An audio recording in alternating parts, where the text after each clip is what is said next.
চলো রেডি হই ফটাফট আবার একটা লং রাইডের জন্য।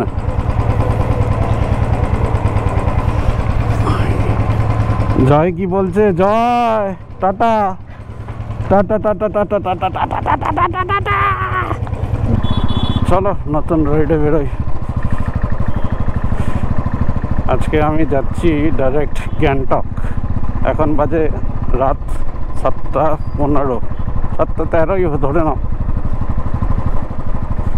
অনেক বছর মানে অনেক দিন পর, মানে 1 বছরেরও বেশি সময়, মানে এর আগের বছর আমি 4 তারিখ গেছিলাম, আজকে হচ্ছে নভেম্বরের 23 তারিখ।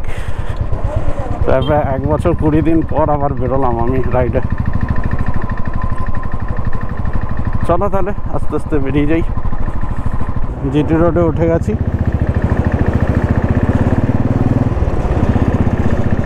এখান থেকে আমাকে এখন যেতে হবে পানাগড়, পানাগড়ের দার্জিলিং মোড়। ওকে, দার্জিলিং মোড় থেকে আমাকে ঢুকে যেতে হবে বোলপুরের রাস্তা, মানে ইলাম বাজার হয়ে বোলপুর, সাঁইথিয়া, রামপুরহাট, মোড়গ্রাম, তারপর যেমন NH 34-এ যেতে হয়, ওই আপনার ফারাক্কা, রায়গঞ্জ, তা মালদা, ইটাহার, এইসব রাস্তা। তারপরে কিষানগঞ্জ দিয়ে যাব, ডালখোলা দিয়ে যাব না।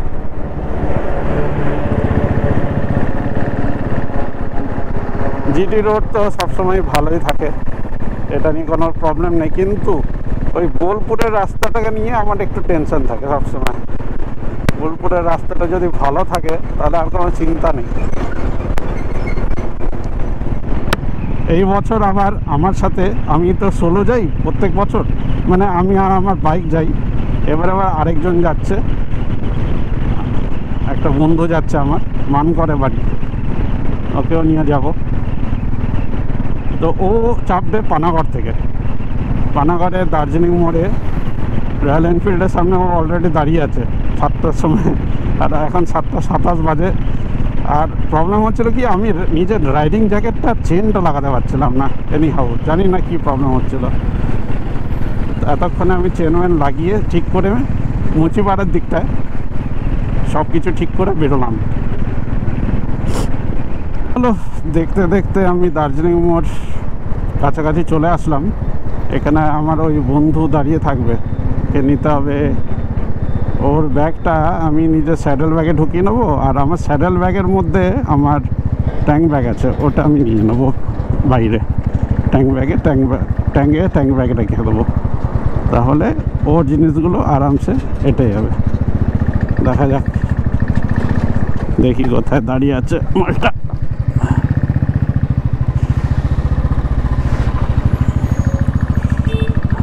এই তো দাঁড়িয়ে। চলো ওকে ওঠাই, ব্যাগগুলো ঠিকঠাক করি, তারপর বেরোচ্ছি। মোটামুটি 1 ঘন্টা 3 মিনিট পর আমরা অজয় নদী বেরোচ্ছি, মানে ইলাম বাজার পৌঁছাচ্ছি। 2 জায়গায় দাঁড়াতে হলো, মুচিপাড়াতে একবার দাঁড়াতে হলো, আর দার্জিলিং মোড়ে দাঁড়াতে হলো। রাস্তা খারাপ নয়, কিন্তু এত বড় বড় বিশাল বিশাল স্পিড ব্রেকার, তার ফলে স্পিড মেনটেন করা যাচ্ছে না, খুব আস্তেই চালাতে হচ্ছে। তো এটা আমাদের ইলাম বাজার চলে আসলাম। এবার এখান থেকে সোজা আমরা বোলপুরের দিকে যাব।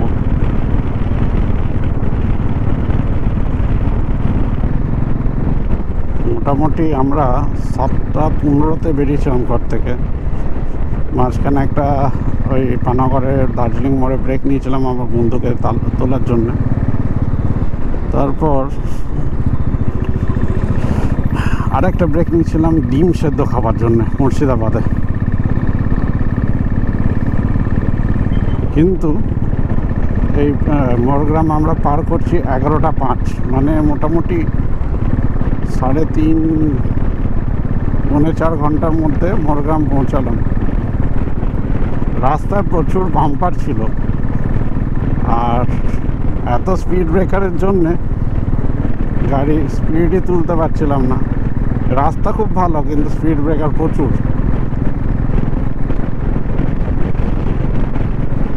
এবার সাঁইথিয়া, রামপুরহাট হয়ে আসিনি, কুলি হয়ে এসছি, কুলি।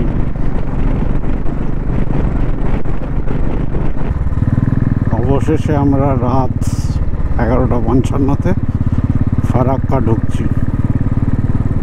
খারাপ আসেনি, ভালোই এসছি। দেখা যাক এবার এত বড় ব্রিজে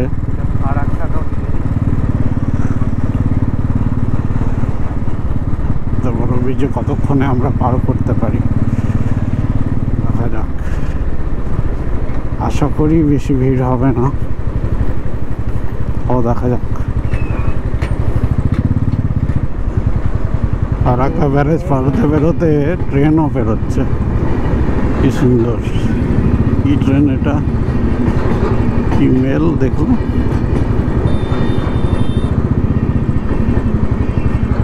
দার্জিলিং মেল এই সময় যায় নাকি? এখন বাজে রাত 12টা। মালদা বাইপাস বেরোচ্ছি রাত 12:25 বাজে। আর এবার খেতে হবে। নিউ মালদা হোটেল আসবে কিছুক্ষণের পরে।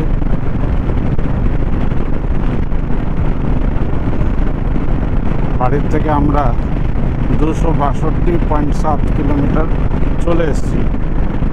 রাত 7:12-তে স্টার্ট করেছিলাম, তারপর 3টে ব্রেক নেবার পর এখন 12:26। 24 তারিখ হয়ে গেল। 23 তারিখে বেরিয়েছিলাম। 24 তারিখে রাত 12:26-এ আমি মোটামুটি মালদা ঢুকছি।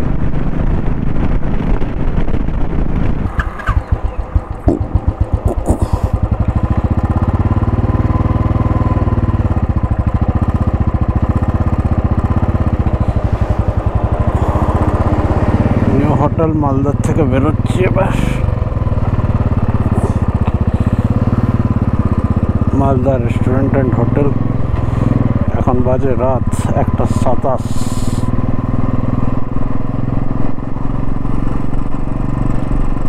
ভালো তরকারি বানিয়েছিল, মিক্স ভেজ। মোবাইলটার চার্জ অনেকটাই কমে গেছিলো, এই জন্যে চার্জে লাগিয়ে ফেললাম। এক্সট্রা লাইট জ্বালানো দরকার সেখানে।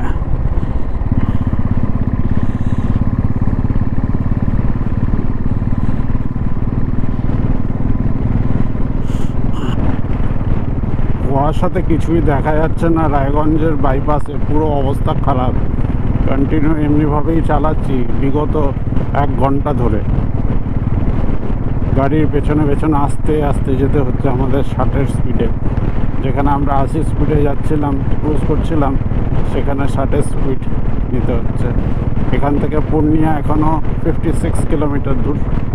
এখন বাজে রাত 3:25, কিংবা বলতে পারেন ভোর 3:25। চালিয়ে যাচ্ছি আমরা। জানি না আপনারা ঠিকঠাক দেখতে পাচ্ছেন কিনা। যা কুয়াশা, কিছু দেখা যাচ্ছে না, নাথিং। আমার হেলমেটের ভেতরে ভাপের মতন হয়ে গেছে। আর ওতেই যাচ্ছি। হেলমেট খুললে আবার কুয়াশা ঢুকে যাচ্ছে ভেতরে। আমি জানি না কি কনফিডেন্সে ট্রাক ড্রাইভারটা এত জোর চালাচ্ছে।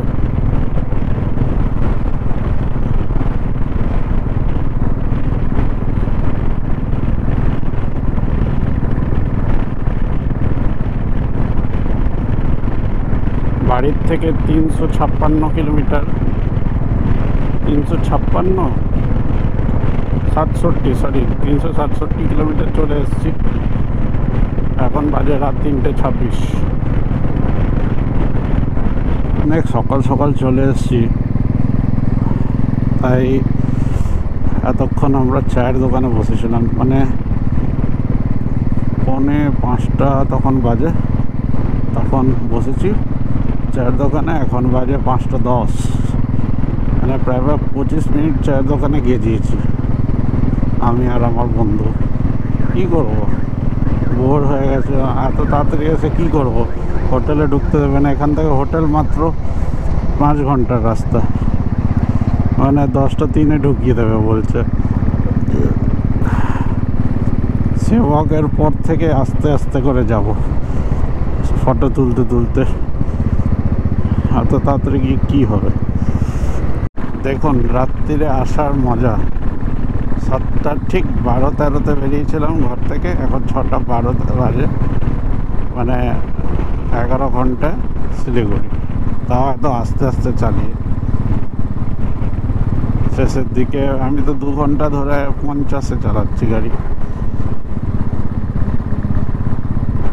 আর অ্যাভারেজ স্পিড আমি 75 রেখেছিলাম আগে। রাত্রিরে চালালে এটাই একটা প্রবলেম হয় না যে কোথাও কোনো ভিড় থাকে না। ফেরার দিন অসুবিধায় হয় আমাদের, যখন আমরা ফিরবো না সেই দিন সকালবেলায় ফিরবো, ইটাহার গাজল সব জায়গায় এত ভিড় থাকবে দেখবেন। এখন যেটা 10 ঘন্টা 11 ঘন্টা যেটা করছি সেটা আর হবে না, 13 ঘন্টা লেগে যাবে। এখন বাজে 6টা 41, বাড়ির থেকে 533 কিলোমিটার চলে এসেছি। কাল রাত 7টা 13-তে বেরিয়েছিলাম, দেখতে দেখতে মহানন্দা ন্যাশনাল পার্কে চলে এসেছি। সেবকের জঙ্গলও বলা হয় এটাকে।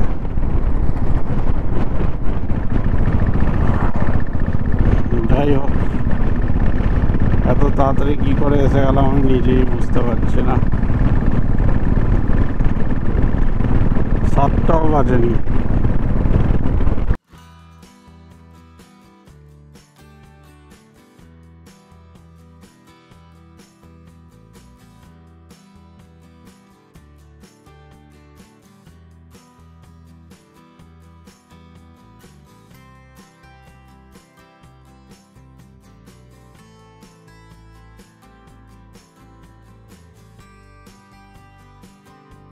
ওয়েলকাম টু পাহাড়, সিকিমের পাহাড়ে আপনাদের স্বাগত।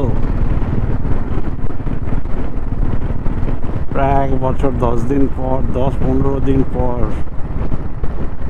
দেখতে পাচ্ছি আবার। ওহো, নস্টালজিয়া, যতবারই দেখি ভালো লাগে। চলে আসলাম সেবকের কালীবাড়ি। জয় মা কালী। এখনও কিছু বসেনি, আমরা অনেক আগে এসেছি। অন্য সময় আমি দেখি ফুল ফল সব বসে যায়।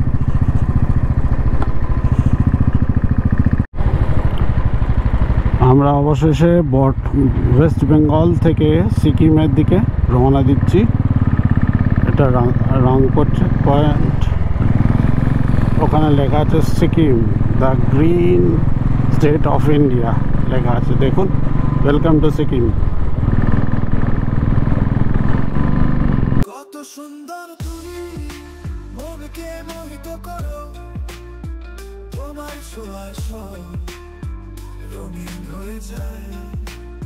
কত সুন্দর তুমি, হৃদয় আমার মিশে, তোমার ভালোবাসায় পৃথিবী সুন্দর হয়ে যায়।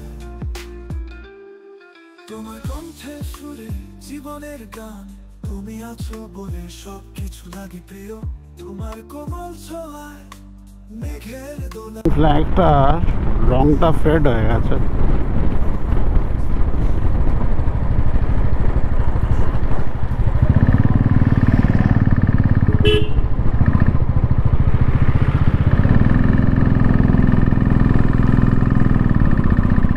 এখন বাজে 9টা 33। একটা জায়গায় আধ ঘন্টার মতন ঠেক দিয়ে আসলাম, তাও সময় কাটছে না। ওহ, ভাল লাগে না, সময় যেন কাটতেই চাইছে না। কখন যে 11টা 12টা বাজবে, তারপরে তো ঢুকতে দেবে। দেখি যদি ভালো হয় দাদা, তাহলে ঢুকতে দেবে।